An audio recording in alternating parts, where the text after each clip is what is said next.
Case ఏదన్నా ఒక case ఒక పని ఉంటేనే దానికి తగ్గట్టుగానే అంటే ఆ పనికి తగ్గట్టుగానే వేతనం ఇస్తున్నారు. కానీ ఫిక్స్డ్ వేతనం అనేది లేదు. వాళ్ళ న్యాయమైన డిమాండ్ ఏంటిది?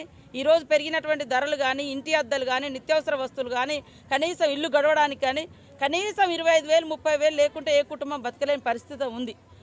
వాళ్ళందరూ పాపం లేడీస్ అంతా పొద్దున్నే బయటకు వచ్చి ఆ గ్రామాలు తిరిగి మళ్ళీ ఇంటికి పోయేసరికి ఇంట్లో పిల్లలు ఏమవుతున్నారో, భర్త ఏమవుతున్నాడో, అత్తమామ ఏమవుతున్నాడో అర్థం కాని పరిస్థితి. ఈ క్రమంలో వాళ్ళు కేవలం అడుగుతున్నది 18,000 రూపాయలు. 18,000 ఫిక్స్డ్ వేతనాన్ని ఇవ్వమని అడుగుతున్నారు. దయచేసి రాష్ట్ర ప్రభుత్వము వాళ్ళతోటి ఇవాళ అనేక చాకరీలు చేయించుకున్నారు. వాళ్ళు అడుగుతున్నటువంటి న్యాయమైన వేతనాన్ని వెంటనే ఇవ్వాలని కూడా మేము ఆ కేసు ఏదన్నా ఒక కేసు ఒక పని ఉంటేనే దానికి తగ్గట్టుగానే అంటే ఆ పనికి తగ్గట్టుగానే వేతనం ఇస్తున్నారు. కానీ ఫిక్స్డ్ వేతనం అనేది లేదు. వాళ్ళ న్యాయమైన డిమాండ్ ఏంటిది? ఈరోజు పెరిగినటువంటి ధరలు కానీ, ఇంటి అద్దెలు కానీ, నిత్యావసర వస్తువులు కానీ, కనీసం ఇల్లు గడవడానికి కానీ కనీసం 25,000 30,000 లేకుంటే ఏ కుటుంబం బతకలేని పరిస్థితి ఉంది.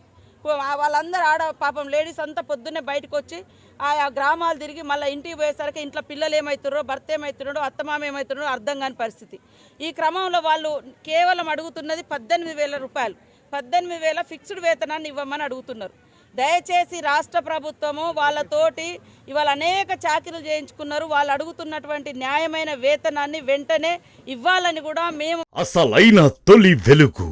Follow WhatsApp at Toli Velugu Official.